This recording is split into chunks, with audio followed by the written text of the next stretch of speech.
He gave a ride to a man, but ended up discovering it was his father who had been missing for 12 years. Jason Miller gripped the steering wheel tightly as rain began to fall on the deserted road. The man he had just picked up by the highway was soaked and shivering from the cold, but there was something in his eyes that made Jason's heart race inexplicably. "Thanks for the ride, son," the man said, adjusting himself in the passenger seat. His voice was hoarse, weary, as if carrying the weight of many years. "It's been a while since anyone stopped to help." Jason swallowed hard. That voice, there, was something terribly familiar about it. His fingers trembled slightly on the wheel as he tried to focus on the road.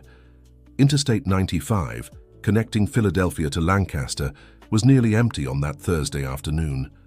"Where are you headed?" he asked, trying to keep his voice steady. "Anywhere's fine, I just need to get out of this rain," the man replied, looking out the window. "But if you can drop me off in Lancaster, I'd appreciate it." Jason's heart skipped a beat.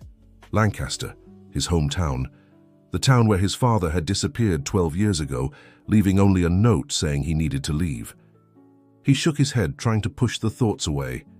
It couldn't be, just a coincidence. "I'm heading there too," he finally said. "I live there, actually. Was in PHI taking care of some business." The man turned to him for the first time, and Jason nearly lost control of the car. Those brown eyes, the shape of his nose, the line of his jaw. No, it couldn't be. His father would be 62 now. This man looked exactly that age. "Jason!" The man's voice came out as a choked whisper. "My God! Is it really you, son?"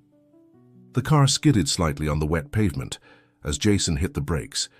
His hands shook so much he struggled to pull over. The windshield wipers continued their rhythmic motion, the only sound besides the rain and the heavy breathing of the two. How do you know my name?" Jason could barely speak, his throat tight with emotion. "Son." Richard Miller let the tears flow freely down his weathered face. "It's me, your father." The world seemed to spin around Jason. 12 years.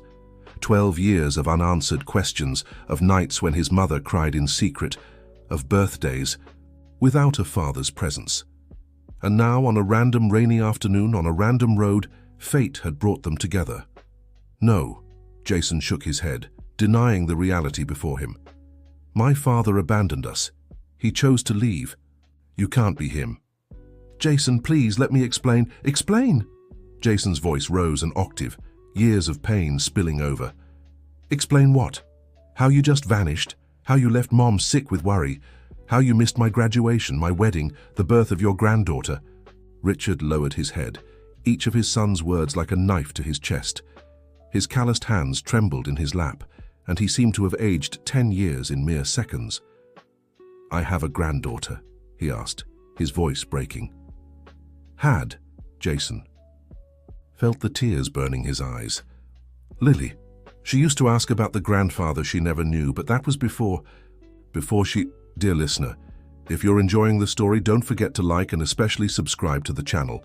It really helps us who are just starting out. Now, continuing. Jason couldn't finish the sentence. The pain was still too fresh, too raw. Lily had passed just 6 months ago, taken by a rare disease the doctors couldn't cure. His little warrior, only 5 years old, who smiled even in the hardest moments. "Son, I'm so sorry." Richard reached out, but Jason pulled away. "Don't touch me." His voice was heavy with pain. "You don't have that right. Not anymore." The heavy silence was broken only by the sound of rain hitting the car roof. Jason turned the engine back on, his hands still shaking. He needed to get home, needed to process everything away from the man he once called father.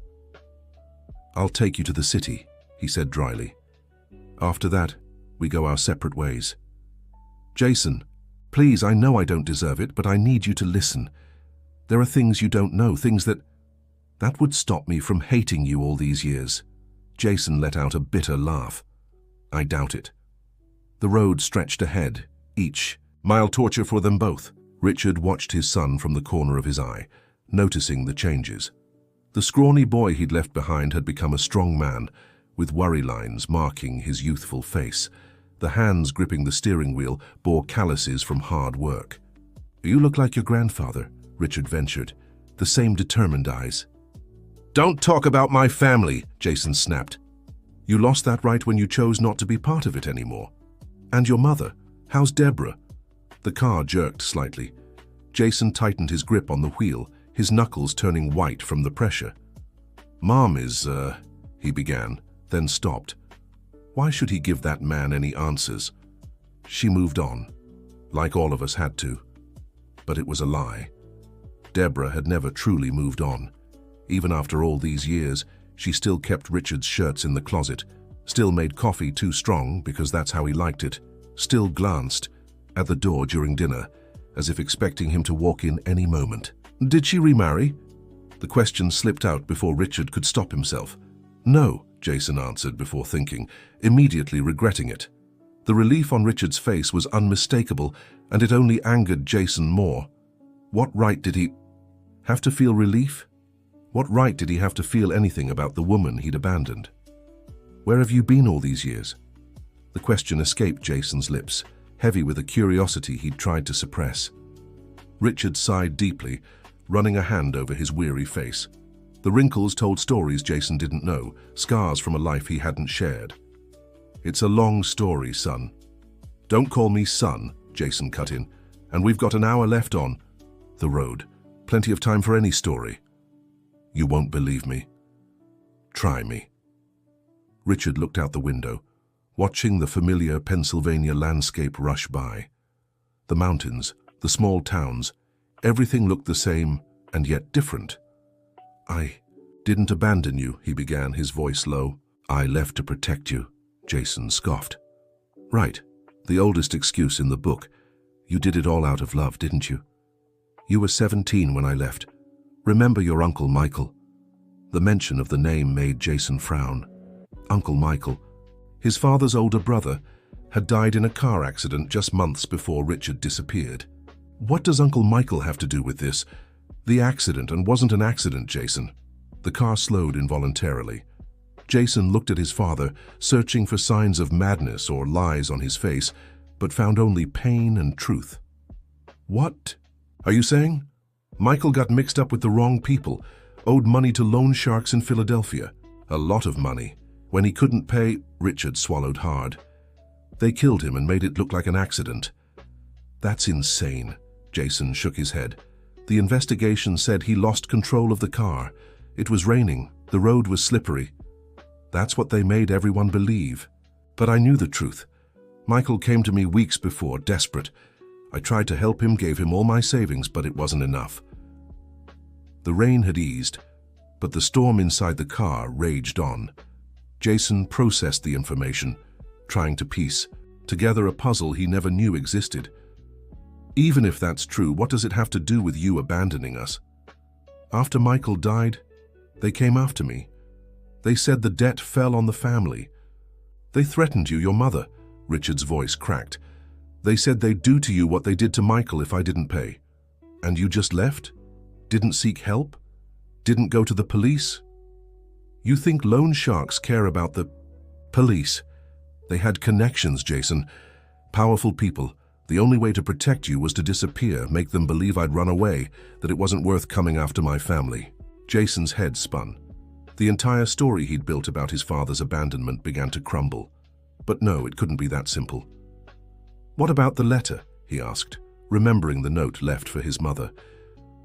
You wrote that you needed to find your own path. They made me write it, kept a copy, said if I told anyone the truth, if I tried to reach out to you, they'd know. And then Richard didn't need to finish. 12 years, Dad, 12 years. You expect me to believe loan sharks kept up that threat for 12 years? For the first 5 years, yes.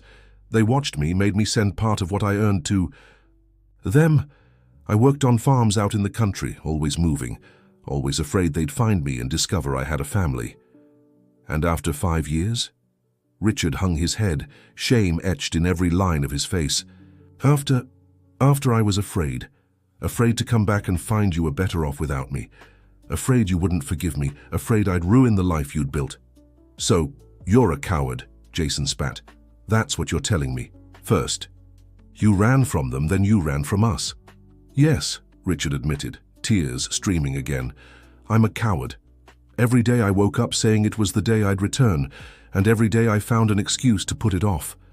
Then the years passed, and the longer it went, the harder it got. Jason felt a mix of anger and pity. The man beside him wasn't the hero he'd imagined as a child, nor the villain he'd painted in his youth, just a broken man, consumed by fear and regret. "Why now?" he asked. "Why come back now?" "I got news," Richard said, pulling a crumpled newspaper clipping from his pocket. "About your mother." Jason nearly lost control of the car again. He snatched the paper from his father's hand, recognizing the article from the local paper. It was about the award Deborah had received for her volunteer work at the city hospital, helping families in need. The photo showed his mother smiling, but Jason knew that smile well. It was the one she used to hide the sadness. "How did you get this?" "I've kept tabs from afar. Whenever I could, I bought papers from Lancaster. I saw when you graduated as an engineer, when you married Jennifer, when Lily was born." "You knew about Lily?" Jason's voice was thick with pain. "I saw the birth announcement in the paper. The photo of you three at the hospital. She was beautiful, Jason. Had your mother's smile. Was. Past tense. Lily's gone now," Jason said, tears finally breaking through. "What happened?" "Sanfilippo syndrome, a rare genetic disease. The doctors said there was nothing to be done, just make her days as happy as possible." Richard covered his face, sobbing. "I'm sorry. I'm so sorry. You know the worst part," Jason continued, pain overflowing. "She asked about you. Jennifer would make up stories about her grandfather who was traveling the world, saying he'd return one day with gifts and tales. Lily would draw pictures for you. We kept them all." The silence that followed was broken only by the sobs of the two men. The rain had completely stopped, and the afternoon sun tried to break through the clouds, creating a rainbow over the Pennsylvania mountains. "And Jennifer, how is she?" Richard asked after regaining his composure.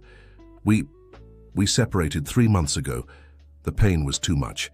Every time we looked at each other, we saw Lily. It was unbearable. Son, Do you know what Lily's dream was?" Jason interrupted. "She wanted to bring the whole family together. She made plans for when Grandpa came back, said she'd bake a chocolate cake because every kid knows Grandpas love chocolate cake. She practiced the songs she'd sing for you." Richard was openly crying now, 12 years of guilt and regret mixed with the grief of losing a granddaughter he'd never met. "I ruined everything," he murmured. "Everything." "Yes," Jason agreed, surprised by the lack of anger in his voice. "You did. But you know what's worse? Mom still loves you. After all this, she still sets 2 plates on the table on your birthday. Still keeps your tools in the garage exactly as you left them. Still sleeps on the left side of the bed, because the right is yours." Deborah. The name slipped from Richard's lips like a prayer. "She's sick," Jason revealed, watching the impact of his words on his father's face. "Diabetes. Developed it in recent years. The doctor says it's manageable, but she doesn't take care of herself. I think part of her just gave up." "I need to see her." "No," Jason said firmly. "You can't just show up after 12 years and expect everything to go back to normal." "I don't expect anything to go back to normal. I just need to ask for forgiveness. I need her to know the truth." "The truth?" Jason laughed bitterly. "Which truth? The one about the loan sharks, the fear, the cowardice? Which one do you think will comfort her?" "All of them. She deserves to know everything." They were nearing the outskirts of Lancaster. The familiar landscape brought back memories for both: the soccer field where they played on Sundays, the ice cream shop where they celebrated good grades, the park where Richard taught Jason to ride a bike. "Where should I take you?" Jason asked, trying to keep his tone neutral. "Anywhere will do, a hotel, a boarding house." "You have nowhere to stay?" The question slipped out before Jason could stop it.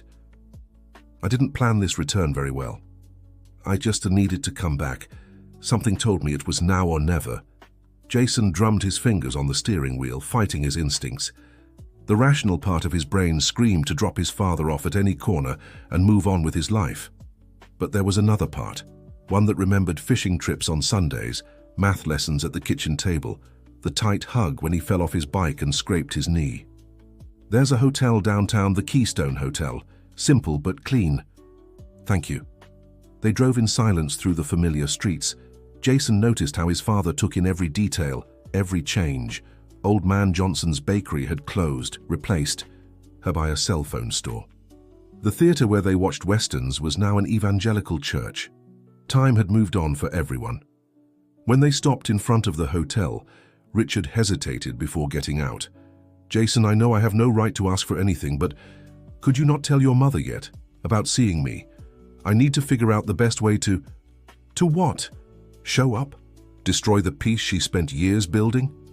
To ask for forgiveness. Jason looked at the man who had once been his hero. He saw the wrinkles, the grey hair, the shoulders bent under the weight of guilt. For a moment, he let himself imagine how things might have been. Lily meeting her grandfather, family Sundays, backyard barbecues.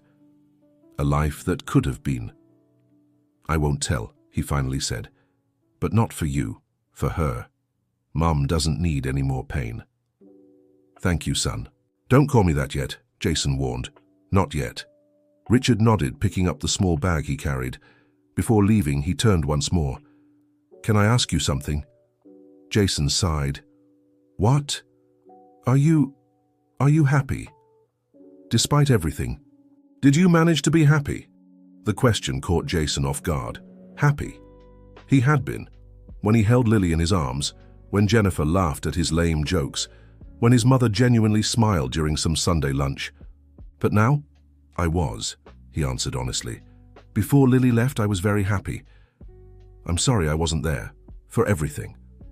Being sorry changes nothing. Jason started the car again. Goodbye, Dad. The words slipped out unintentionally, and Jason sped off before he could see Richard's reaction. In the rearview mirror, he saw the man standing on the sidewalk, a lonely figure against the Pennsylvania sunset. When he got home, Jason sat in the car for long minutes. The house he grew up in seemed smaller now, more fragile. He could see the kitchen light on. His mother was probably making dinner as she did every night, even living alone now. He tried to enter as quietly as possible, but Deborah had the sharp ears of a mother. Jason? Is that you, son? Her voice came. From the kitchen. It's me, Mom. He found her stirring a pot of beans, the familiar smell filling the house. Deborah had lost weight in recent months, diabetes and grief taking their toll, but she still had the same gentle smile, the same eyes that always saw the best in people. I made cowboy beans. Your favorite, she said, kissing her son's cheek. How was the trip? It was interesting. Jason chose his words carefully. Did you sort everything out with the supplier? Yeah, all set, he lied. The truth was he barely remembered the original reason for going to Philadelphia. They sat down to eat, the familiar ritual bringing some comfort. Jason watched his mother, noticing the small details, how she still placed the pepper bottle where Richard used to sit, how her eyes wandered to the empty chair, how she sighed between bites. Mom, have you been taking your meds properly? Of course, Deborah answered too quickly. Don't worry about me. Mom, oh, I forgot to tell you. Mrs. Jenkins from the corner house said she saw a man who looked like your dad at the market today. Can you believe it? After all this time, people still mistake anyone for him. Jason choked on his beans. Do you still think about him a lot? Deborah stopped eating, looking at her son with those eyes that always seemed to see right through him. Every day, son, every single day. Even after everything, even after he abandoned us. Jason, you don't understand. When you truly love someone, that love doesn't disappear just because they're gone. It stays here, she placed a hand over her heart, waiting. Waiting for what? I don't know, a miracle maybe, an explanation, or just waiting because it's the only thing I know how to do. Jason felt his eyes burn. How could he tell her? How could he say the man she waited for was just a few miles away in some cheap hotel, probably just as lost as they were? What if he came back? Would you forgive him? Deborah smiled, that sad smile Jason knew so well. Your father could have done anything, son, anything at all, and I'd still forgive him. Love is like that. It doesn't choose, it doesn't judge, it just is. But he hurt us so much. Yes, And he probably hurt himself even more. I knew your father, Jason. I know what kind of man he was. Something very serious must have happened for him to leave like that. And whatever it was, I'm sure he suffered every day away from us. Jason couldn't take it anymore. He stood up abruptly, muttering something about being tired from the trip. He locked himself in the bedroom, the same room where he'd spent his teenage years hating his father, where he'd cried when Jennifer said they needed some space, where he'd held Lily for the last time. Lying on the bed, he stared at the ceiling, trying to process everything. His father was alive, he was in town, and his mother still loved him, still waited for him. But what about him? What did he feel? Anger, pity, relief, maybe all of it at once. He grabbed his phone and opened the photo gallery. Lily smiled in dozens of them, always cheerful despite the illness. In one of the last taken weeks before she passed, she held up a drawing. A complete family with a father, mother, her, and 2 extra figures labeled Grandma and Grandpa. When Grandpa comes back, Jason remembered her words, we'll be the happiest family in the world. Dear listener, if you're enjoying the story, don't forget to like and especially subscribe to the channel. It really helps us who are just starting out. Now, back to the story. The tears came without warning, soaking the pillow. Jason cried for Lily, for Jennifer, for his mother, for his father, for himself. He cried for the lost years and the unfulfilled dreams. He cried until he fell asleep, emotionally and physically exhausted. He woke in the early hours to his phone. Vibrating, unknown number. He answered, his voice hoarse with sleep. Jason. It was Richard. Sorry to call this late, but how did you get my number? The hotel receptionist said it was an emergency. Jason, your mum.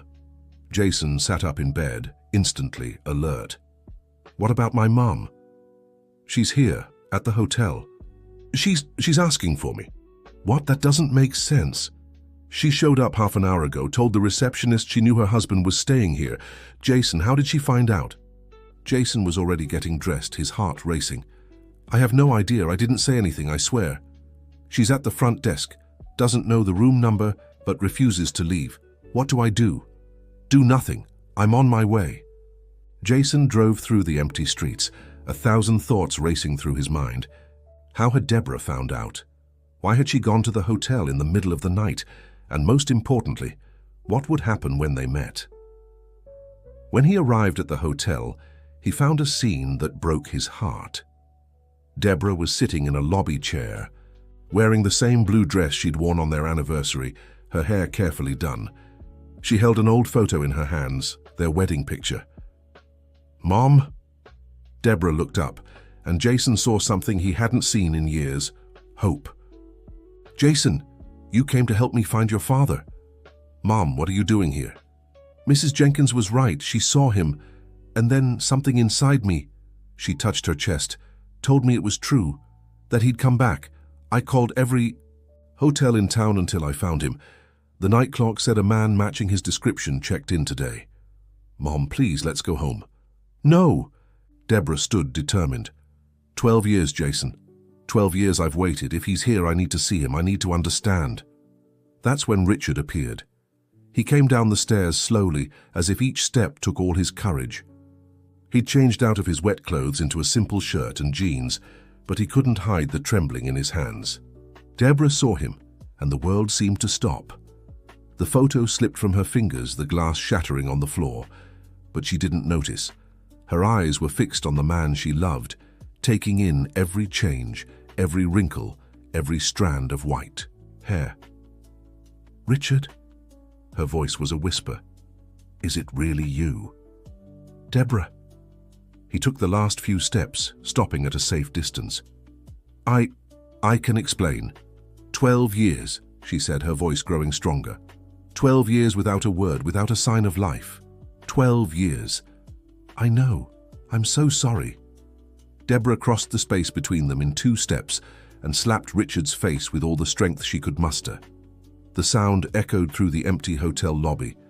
That's for 12 years, she said, tears streaming down her face.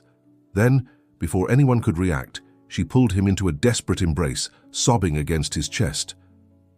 And this is because you came back, Richard held her as if his life depended on it, murmuring apologies between his own tears. Jason watched the scene, torn between emotion and worry. He knew his mother. The initial forgiveness didn't mean everything was resolved.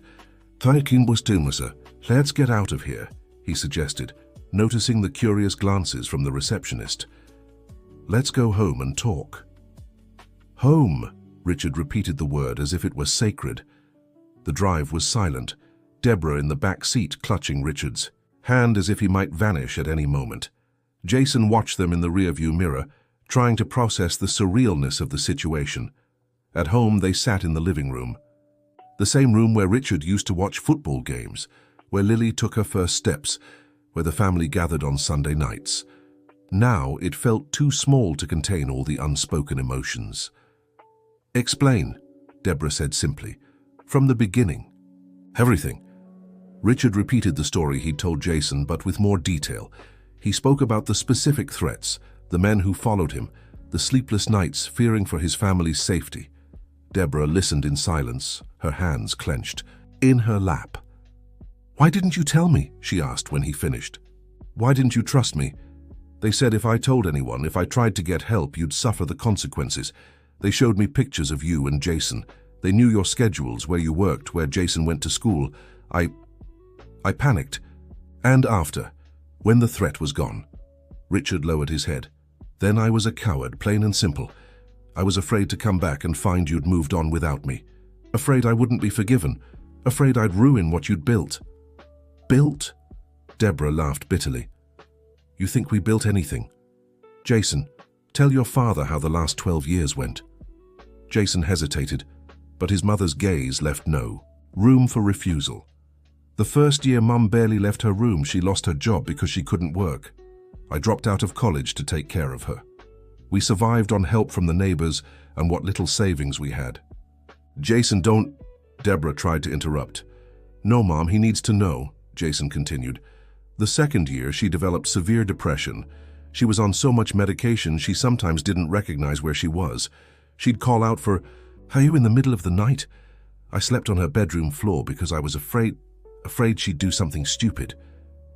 Richard covered his face with his hands, sobbing. "The third year we got a little better. Mum went back to work part-time, I went back to college, but she was never the same. Her smile died the day you left." "Stop," Richard begged. "Please. You want me to stop?" Jason stood, years of anger erupting.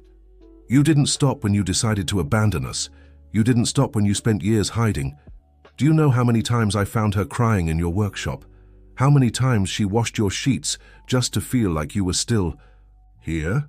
"Jason, enough," Deborah intervened, pulling her son back onto the couch. "What's done is done.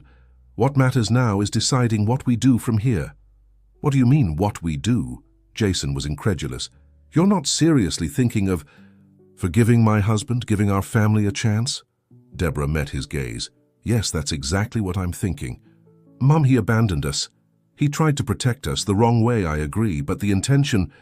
"The road to hell is paved with good intentions," Jason shot back. "And the path to forgiveness is built with love and understanding," Deborah replied. "Jason, I'm not 20 anymore. I don't have time to hold grudges. I lost 12 years of my life waiting for this moment. I won't lose another single day." "Deborah," Richard spoke for the first time in minutes.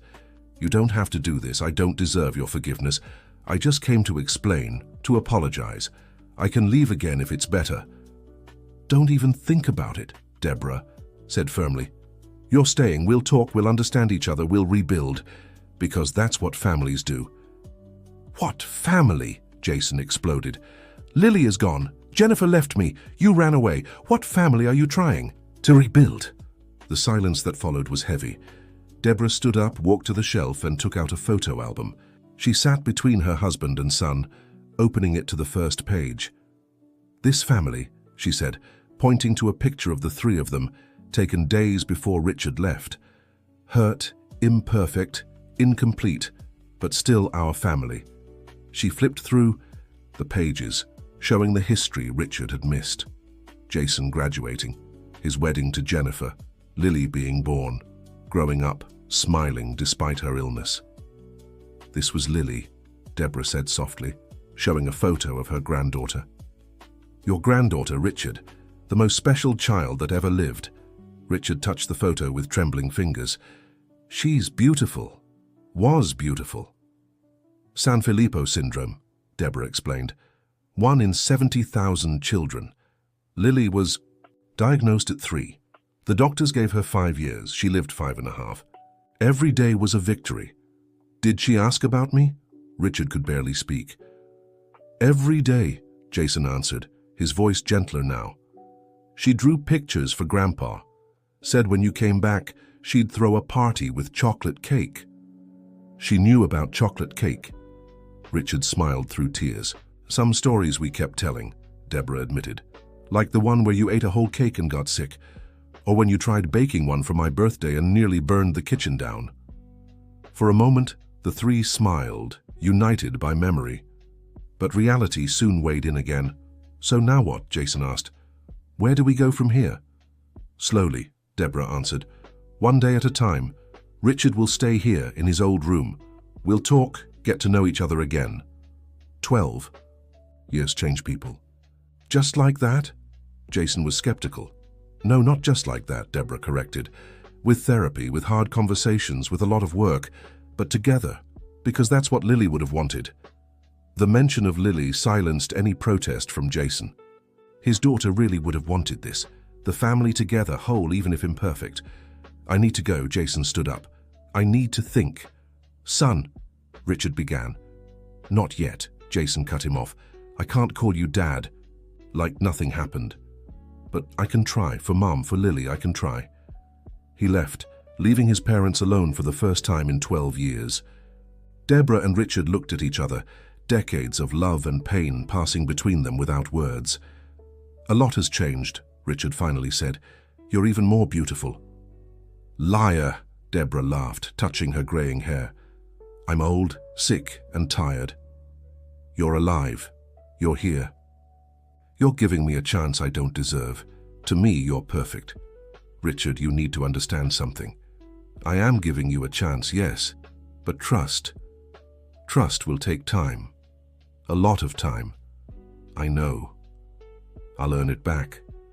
Every day, every hour, I'll prove I've changed, that I'll never run again. And if those men come back? They won't. I checked before coming. Their operation was dismantled years ago. The boss was arrested, the others scattered. There's no danger anymore. So you could have come back sooner, Deborah noted, her voice free of accusation. Yes, I could have.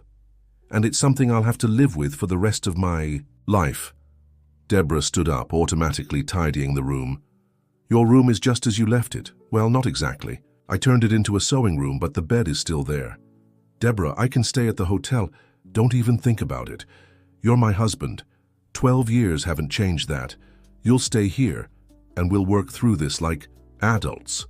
And Jason needs time like all of us. He's suffered so much, Richard. He lost his daughter, his marriage, and now he has to process your return. Be patient with him. Tell me about Lily. Everything. I want to know every detail. They sat down again, and Deborah began to share about Lily's first smile, her first words, how she loved to dance, even as the illness began to affect her movements. She spoke of the days in the hospital, the sleepless nights, the small daily miracles. She was pure light, Deborah said.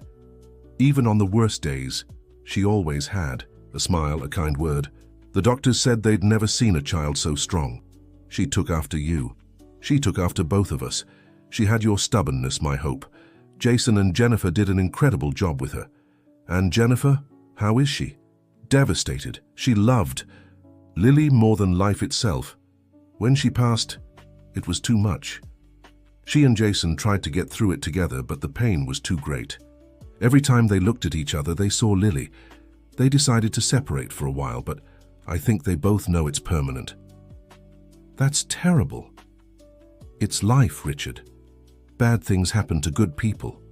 The question is how we move forward. They talked until sunrise, 12 years of stories crammed into a single night. Richard spoke of his years in the countryside, working on farms, the lonely nights thinking of his family. Deborah shared her struggles to survive, the support of friends, how Jason had to become the man of the house too soon. "He looks like you," Deborah said. "Stubborn, protective, carries the world on his shoulders. But he's also afraid to trust, to open up, to hurt again." "That's my fault. He learned that the people we love can just disappear. That's not just your fault. Life taught him that. You, Lily, Jennifer, and everyone he loved left in some way." Deborah's phone rang, interrupting the conversation. It was Jason. "Mom, is everything okay there?" "Yes, son. We're just talking." "I'm at the door. I went for a drive to think, but I ended up coming back. Can I come in?" "Of course you can. This is your home." Jason walked in, looking as though he'd aged years in just a few hours. He sat in the armchair across from his parents, keeping his distance. "I've made a decision," he announced. "I'll give this a chance, not for you," he looked at Richard, "but for Mom. And because Lily believed in second chances." "Thank you, son. But with conditions. First, you two will go to therapy, individual and couples counseling. Second, we take it slow. Don't expect me to forget 12 years in 12 days. Third, if you hurt Mom again, if you run again, if you abandon her again, there won't be a third chance." "Fair," Richard agreed, "more than fair. And there's one more thing," Jason continued. "I want to know everything. Every detail about those loan sharks, about what happened to Uncle Michael, about where you've been. No lies, no omissions. You'll have it. Dear listener, if you're enjoying the story, please take a moment to like and especially subscribe to the channel. It helps us a lot as we're just starting out. Now, continuing.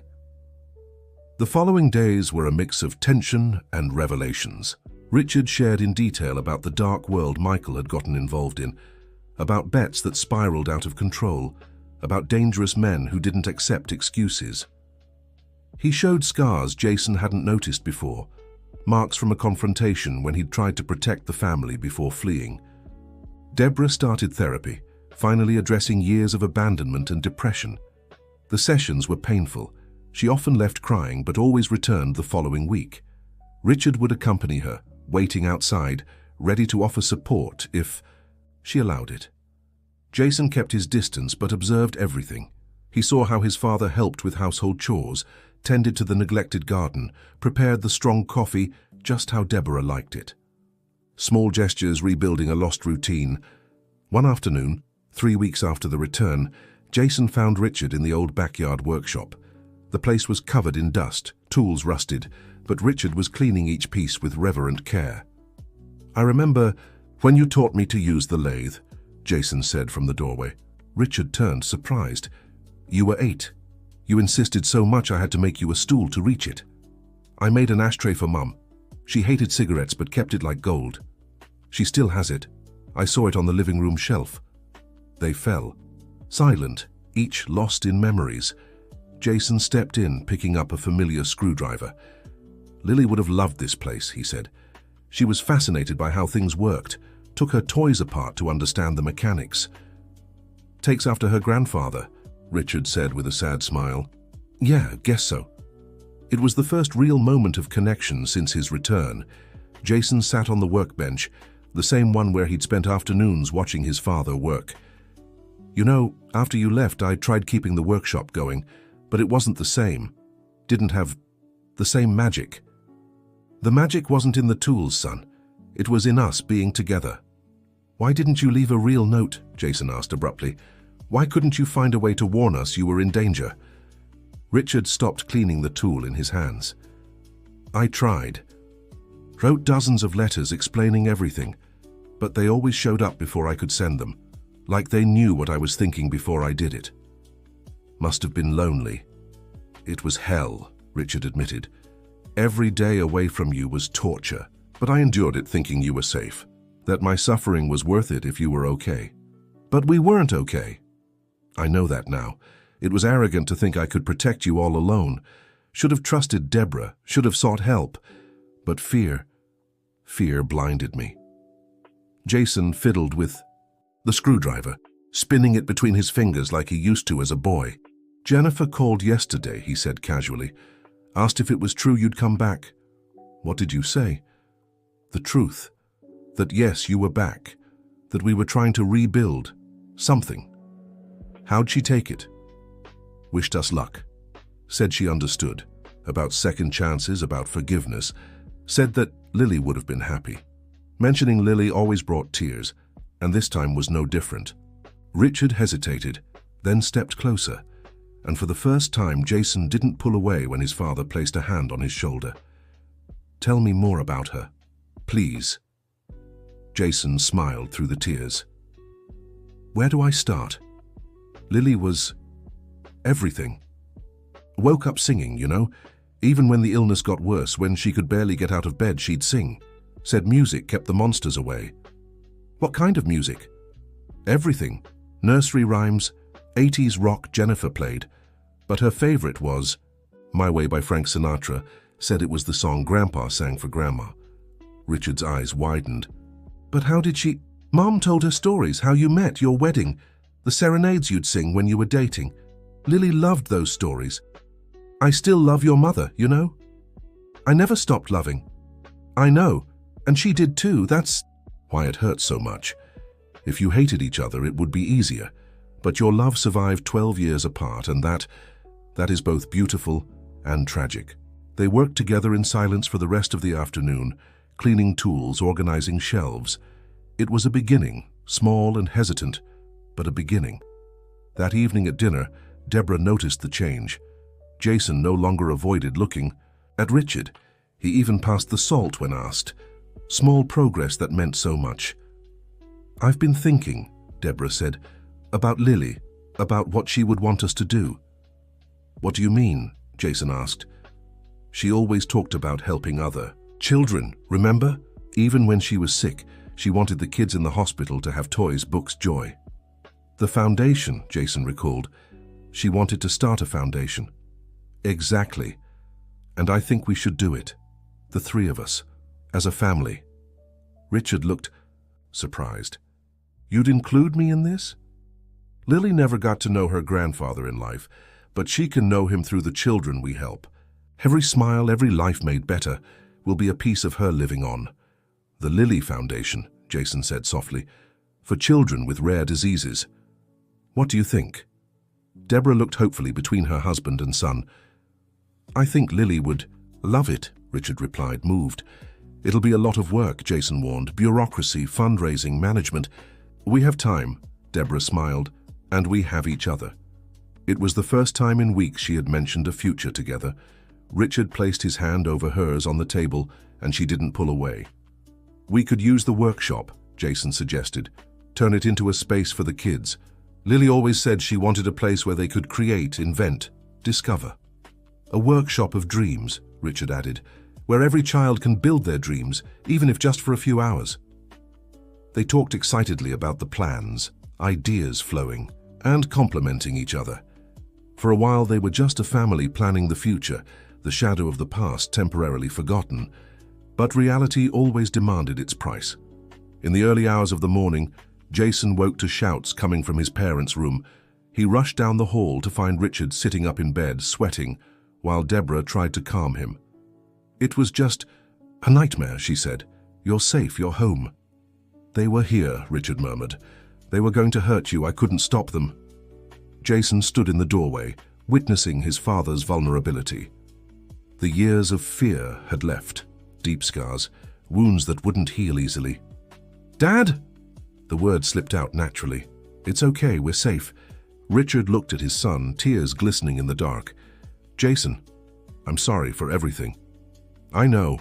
Jason stepped closer, sitting on the edge of the bed. I forgive you. Not completely, not yet, but I'm trying. It's more than I deserve. It's less than Lily would give, Jason said with a sad smile. Her heart was bigger than the world. The three of them stayed there, bound by pain and love, beginning to weave the threads of a new family story. Weeks turned into months. Therapy continued, peeling back layers of trauma and resilience. Deborah discovered she had developed panic disorder after Richard's disappearance, something she had hidden even from Jason. Richard struggled with pathological guilt and PTSD, Jason faced complicated grief over losing Lily and the end of his marriage. But there were moments of light too. Richard and Jason renovated the workshop together, turning it into a bright, welcoming space. Deborah handled the foundation's paperwork with renewed efficiency. The house came alive again, occasional laughter breaking the heavy silence. One Saturday afternoon, Jennifer showed up. She was thinner, deep shadows under her delicate eyes. Jason stood at the door, his heart heavy as he saw the woman he still loved. "Hi," she said simply. "Hi, do you want to come in? I came to see your parents, if it's not a bother." "Of course not, they'd love to see you." Deborah hugged Jennifer as if she were her own daughter, which in many ways she was. Richard greeted her respectfully, aware that he had missed important moments in her life too. "I heard about the foundation," Jennifer said over coffee. "Lily would be so proud." "We want you to be part of it," Deborah invited. "Your family, you always will be." I don't know if I can." Jennifer glanced briefly at Jason. "It still hurts too much to be here, to see her things." "We understand," Richard said, "but the door is always open." They talked about small things for a while, avoiding the difficult topics. But as Jennifer prepared to leave, Jason followed her to the gate. "Jen." "No, Jay, please. I just wanted to say I miss you. Miss us." "Me too. But some things break, in a way that can't be fixed. Our love was beautiful, but it was so tangled up with Lily. Without her it's empty," Jason finished. "Exactly, I love you, I probably always will, but I can't look at you without seeing her, without remembering the day she left." Jason swallowed his tears. "I see it too. Every time I close my eyes." They hugged a final goodbye. Two hearts that loved each other but could no longer stay together, their shared pain paradoxically what bound them and kept them apart. Richard watched from the window, seeing his son suffer over lost love. He knew that pain well. The difference was he'd gotten a second chance. Jason likely wouldn't. "Will he be all right?" Deborah asked. "With time, like all of us. The pain doesn't go away. We just learn to carry it in a way that doesn't paralyze us anymore." "Have you learned?" "I'm learning. Every day is a choice to stay stuck in the pain or take a step forward. Some days I manage to take the step, others I don't. But what matters is to keep trying." That night, Jason found his father in the living room flipping through Lily's photo album. "She had your smile," Richard said. "The same way she scrunched her nose when she laughed." "Mom always said that." Jason sat beside him. "She said Lily was the upgraded version of all of us." "How long did she have after the diagnosis?" 2.5 years, more than the doctors expected. She was a fighter. "How did you cope? How do you prepare for—" "You don't," Jason was honest. "You wake up every day hoping for a miracle and go to bed grateful for one more day. You celebrate every small victory. A day without pain, a spontaneous laugh, a full night's sleep. And when the end came, she knew. Somehow Lily always knew. In her last days, she said goodbye to each of us in her own way. She left drawings, voice messages on Jennifer's phone. For me, she left a note that said, 'Daddy, be happy, that's an order,' with smiley faces." "Did she leave anything for me?" Jason hesitated, then went to his room. He returned with a shoebox full of drawings and small keepsakes. He pulled out an envelope labeled, "For Grandpa," in shaky child's handwriting. "Jennifer and I decided to save it, in case this happened." With trembling hands, Richard opened the envelope. Inside was a drawing of a family, 6 figures holding hands under a rainbow. Below, Lily had dictated for someone to write, "Grandpa, when you come back, our family will be complete in heaven and on earth. I'll take care of everyone from up here. Love, Lily." Richard wept as he hadn't since childhood. He cried for the granddaughter he never knew, for the lost years, for the wrong choices. Jason held him, and they cried together, grandfather and father united by the loss of the same little girl who had changed their lives forever. Deborah found them like that, embraced on the couch, Lily's drawing between them. She sat on the other side of Richard, completing the hug. They stayed that way for a long time, 3 broken hearts trying to heal each other. She knew you'd come back, Deborah finally said. I don't know how, but she knew. Maybe that's why I felt I had to return now, Richard reflected. Like she was calling me. Lily always had that power, Jason agreed.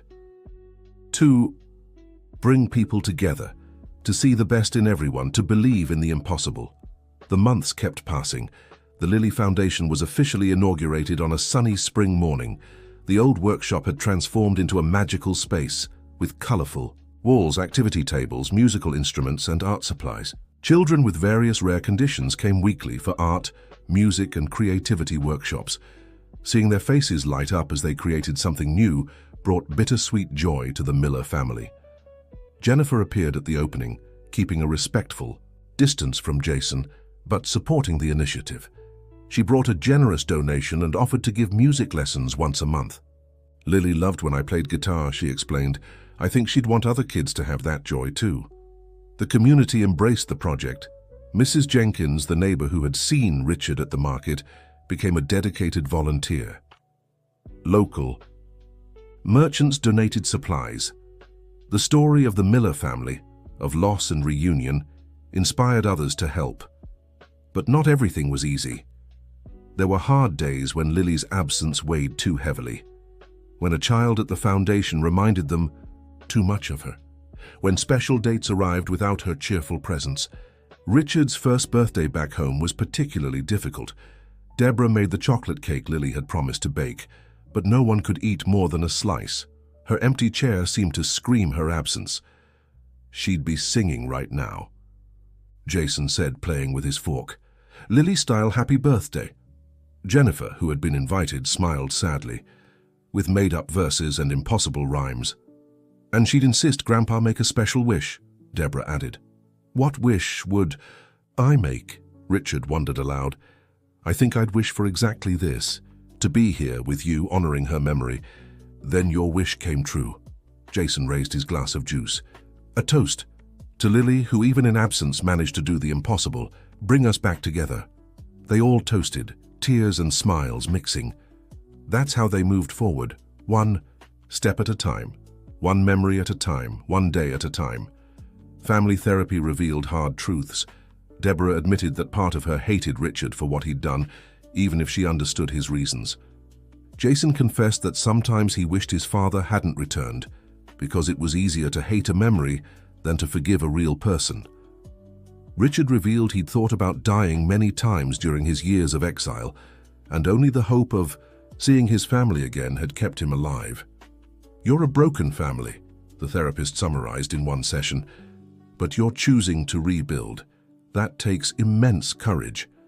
Lily would say we're like those Japanese vases, Deborah remarked.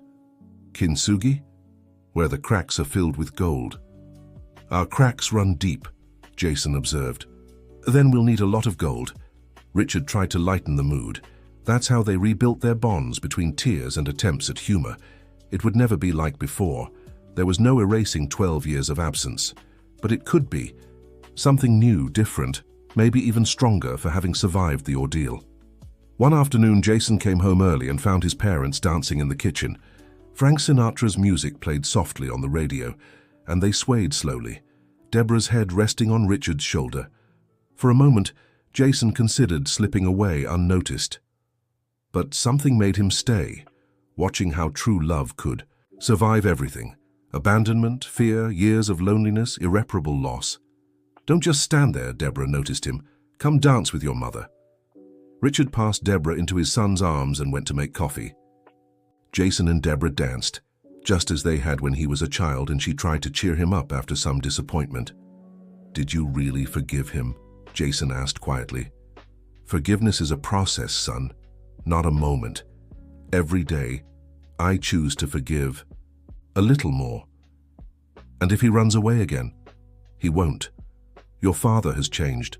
The fear that controlled him for so many years has been replaced by something greater, the fear of losing more time with his family. How can you be so sure? Because I see it in his eyes, the same look he had when you were born, when he held you for the first time.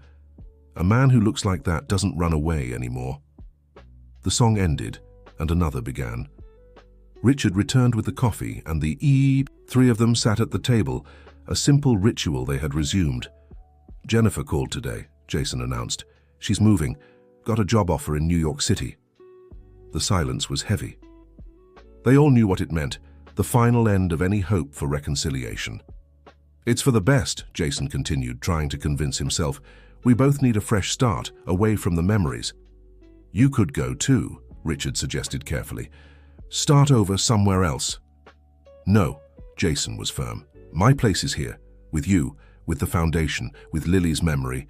Running away solves nothing. You should know that better than anyone." The jab hit its mark, but Richard accepted it.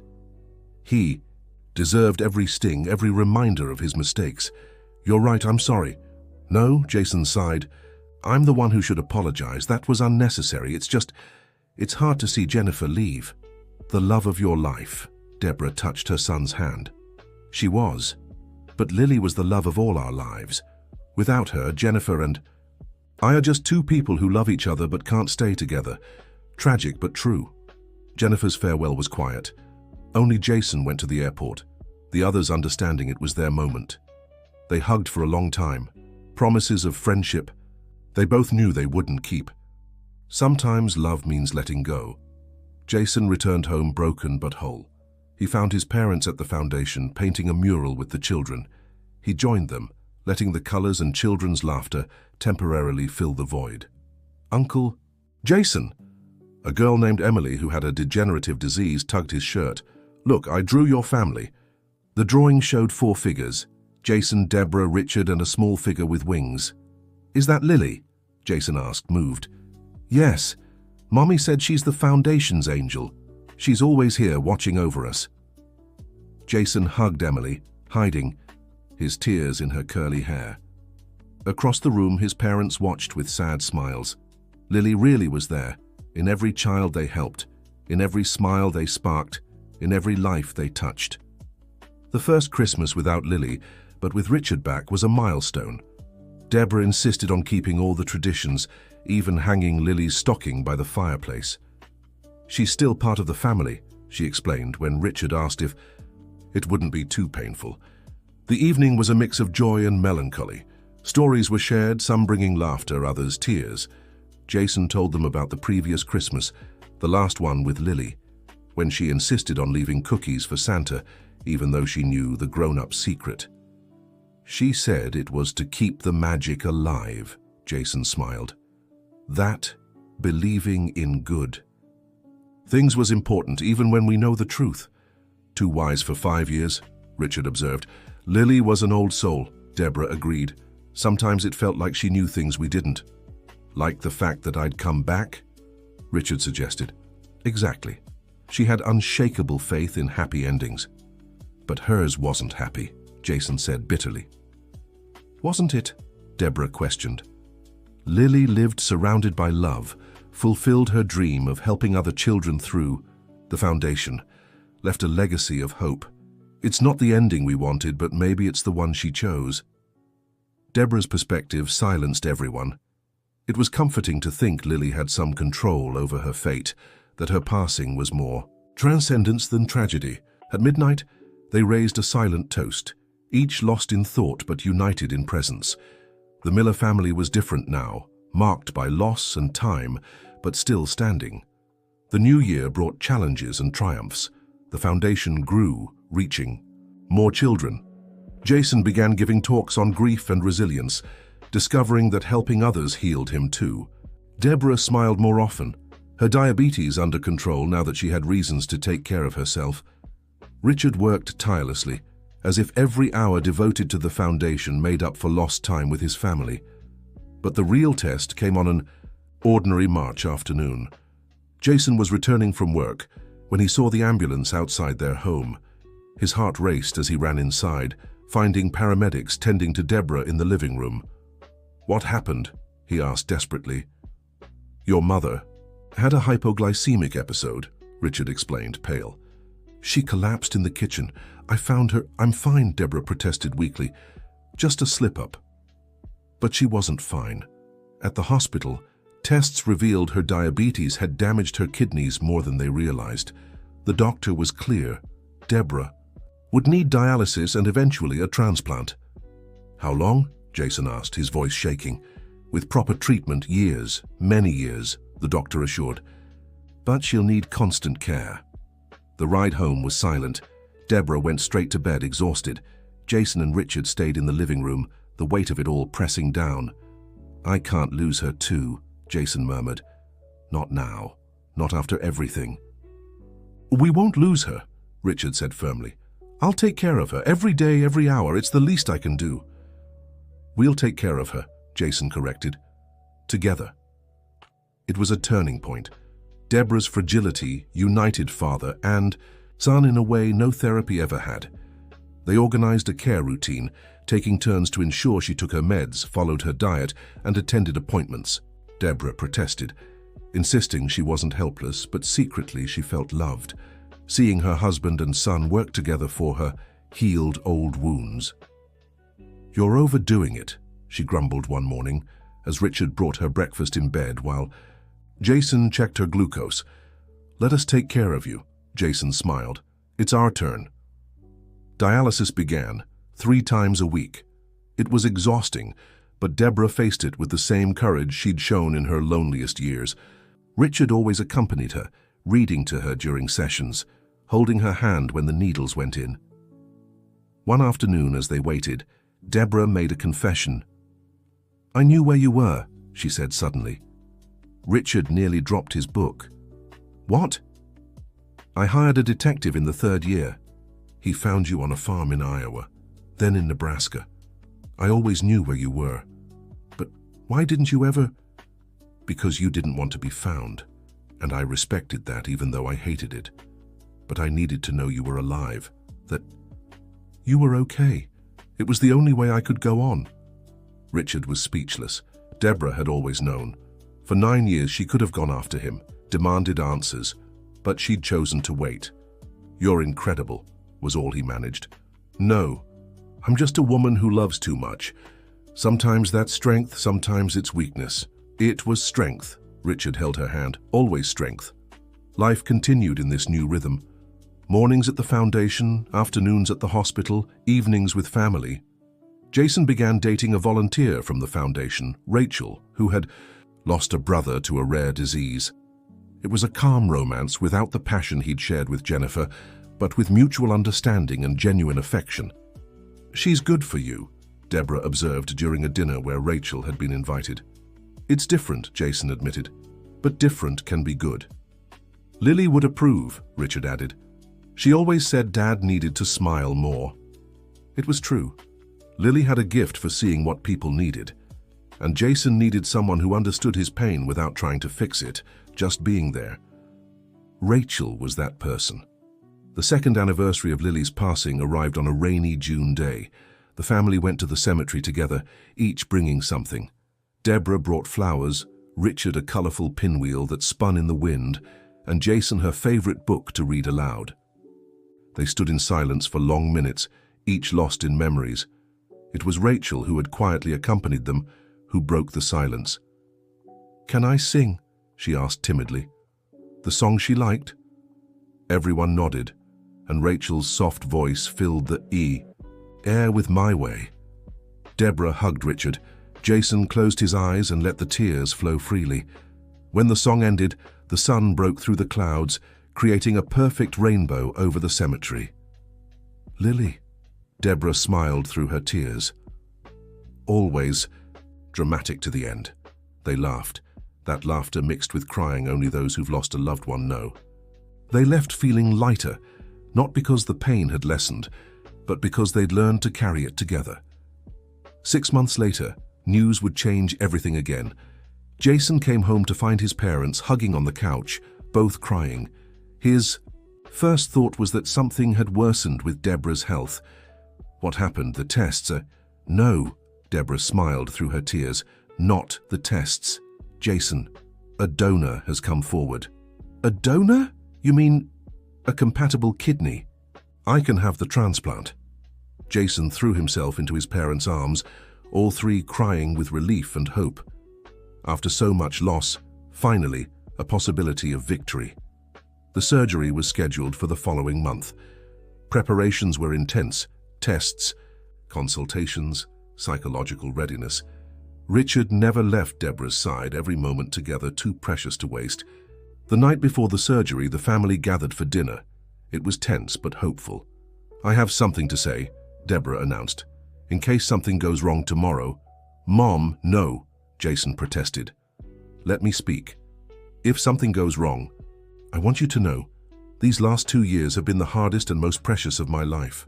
Losing Lily almost broke me, but having you two here, fighting alongside me, it made every tear worth it." "Nothing will go wrong," Richard said firmly. "You're too strong to leave us now."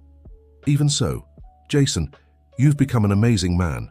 Lily was right to be so proud of her dad. And Richard, thank you for coming back, for giving me the chance to grow old by your side, even if it's late." "Deborah!" "Enough drama now," she wiped her tears. "Let's eat. Tomorrow's fasting, and I want to enjoy this food." They laughed. That imperfect but resilient family. They'd survived abandonment, death, illness. They would survive this trial too. The surgery was a success. Jason and Richard waited together through the 8-hour procedure. They talked about everything and nothing, father and son finally comfortable in each other's presence. "You know what Lily would say right now?" Jason asked during the 5th hour of waiting. "What?" "That Grandpa needs a haircut. You're starting to look like a hippie." Richard laughed, running a hand through his admittedly long hair. "Your mother likes it this way, says it makes me look like an artist." "An artist? You?" "Hey, I had my talents." He played guitar reasonably. Really, I've never seen you play. I stopped when I left, but maybe it's time to start again. I could play for the kids at the foundation." Lily would love that. When the doctor finally arrived with good news, father and son embraced as they never had before. Deborah was okay. The kidney had been accepted. With luck and care, she had many years ahead. The recovery was slow but steady. Deborah returned home 2 weeks later, weak but smiling. The house filled with flowers from friends and family. The community she had helped for years returned the kindness. Rachel practically moved in to help with her care. She cooked, organized the medications, and kept everyone's spirits high. Jason watched her tend to his mother with genuine affection and knew she was the one he wanted to build a future with. The proposal was simple, in the foundation's garden during an event for the children. Jason knelt among chalk drawings, on the ground, offering a modest but meaningful ring. "Lily made me promise I'd be happy," he said. "With you, I think I can keep that promise." Rachel said yes through tears, the children clapping around them. Deborah watched from her temporary wheelchair, Richard by her side, both beaming. The wedding was small and intimate, held in the Miller's backyard. Deborah was walking on her own by then, still fragile but determined to enter unaided. Richard played guitar for the first time in 12 years, dedicating the song to Lily. Jennifer sent a gift and a card wishing them happiness. She was doing well in New York City, moving forward just like the rest of them. During the reception, Jason gave a speech that summed up the family's journey. 3 years ago, I thought my life was over when Lily left. 2 years ago, when my father came back, I thought the past had come to haunt us. Today, I look around and see that life is just this: losing and finding, falling and rising, leaving and returning. Lily taught us that love is the only thing that remains. Thank you, my little one, for teaching me how to love again." Everyone raised their glasses, tears and smiles mingling as they always did in that family. Life moved on. Rachel got pregnant 6 months after the wedding. When they found out it was a girl, there was no debate about the name. "Lily," Jason announced. "Lily Hope Miller." "Hope?" Richard asked. "It was the middle name Lily wanted," Rachel explained. "She wrote it in one of her last drawings, for when she had a little sister." Once again, Lily seemed to be orchestrating their lives from beyond. Little Lily Hope was born on a sunny December morning, healthy, crying loudly, bringing new life to a family that had known so much loss. Deborah held her granddaughter with tears in her eyes. "She has Lily's nose." "And Jason's eyes," Richard observed proudly. "And she'll be loved like no one else," Rachel added. exhausted but happy. They took the baby to meet her big sister at the cemetery when she turned 1 month old. It might have seemed morbid to some, but for the Millers it was important. Lily was part of the family, always would be. "Lily," Jason said to the grave decorated with colorful pinwheels, "meet your sister. We'll take good care of her, I promise. And we'll tell her all your stories, sing your songs, keep your dream alive." As if in response, a butterfly landed on the baby, fluttering its wings gently before flying away. Deborah and Richard exchanged emotional glances. Lily had always loved butterflies. The foundation grew, now with 3 branches in nearby towns. The Millers' story inspired others to turn pain into purpose. Jason spoke regularly about grief and resilience. Deborah coordinated volunteers with renewed energy. Richard had become a surrogate grandfather to dozens of children. Rachel started a support group for parents of children with rare diseases. The meetings took place in the Miller family's living room, the same place where so many tears had been. She'd now echoed with words of hope and understanding. During one of these meetings, a mother shared her anguish. "I don't know if I can bear to see my son suffer anymore. Sometimes I think it would be better to give up." Deborah gently interrupted. "I understand, but let me tell you about my granddaughter Lily. She lived only 5 years, but in those 5 years she taught me more about courage than I learned in 60. She shared stories of Lily, how she faced each day with joy despite the pain, how she turned hospitals into imaginary amusement parks, how she made doctors laugh, how she never let anyone stay sad in her presence. The pain is real," Deborah concluded. "The fear is real, but love is even more real. And as long as there's love, there's a reason to keep going." The mother left stronger, like everyone who passed through the Miller home. They had become beacons of hope in a community that had learned tragedies could be transformed into purpose. The 5th anniversary of Lily's passing coincided with the 3rd anniversary of Lily Hope Miller. They threw a party in the garden, blending celebration and memory. The children from the foundation were invited, turning the day into joy rather than sorrow. "Aunt Lily in heaven likes parties?" Lily Hope asked, already showing the same wisdom. Beyond her years as her sister, she loved them, Jason replied, scooping his daughter into his arms. "The best parties, with chocolate cake and lots of music. Then let's throw her a party." And they did. Richard played guitar, the children danced. Deborah handed out chocolate cake. At the end of the day, when everyone had left, the family gathered on the porch. "We did it," Jason said simply. "What?" Richard asked. "We survived. More than that, we lived. Despite everything, we're here, together. It would have been enough for Lily." "More than enough," Deborah agreed. "She'd be proud." "You know," Rachel said, "sometimes I feel like she's still here. In the important moments, no, like she's watching over all of us." "Butterflies," Lily Hope suddenly said, pointing to the garden. Everyone looked. Dozens of butterflies had appeared out of nowhere, dancing among the flowers. It was impossible, magical, perfect. "Lily," they all whispered together.